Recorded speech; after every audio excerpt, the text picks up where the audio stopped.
સુરતમાં પોલીસ પર હુમલાની ઘટના બનતા ચકચાર મચી જવા પામી હતી।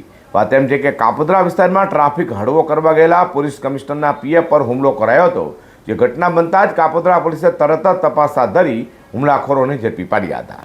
સુરતના નાના વરાછા ઢાળ પાસે ટ્રાવેલ્સની બસના લીધે સર્જાયેલા ટ્રાફિકને હટાવવા ગયેલા પોલીસ કમિશનરના પીએ એવા હેડ કોન્સ્ટેબલ અક્ષય કુમાર આહિરે ઉપર લક્ઝરી બસમાંથી ઉતરેલા બે વ્યક્તિ અને ભાજપના ખેસવાડી કારમાં આવેલા લોકોએ ઝપાઝપી કરી હતી, જેમાં કાર ચાલકે પોતાના હાથમાં રહેલા પંચ કે જે હાથમાં પહેરવાનું હથિયાર કહેવાય છે તેના વડે હુમલો કરતા હેડ કોન્સ્ટેબલને નાકમાં ફ્રેક્ચર થયું હતું।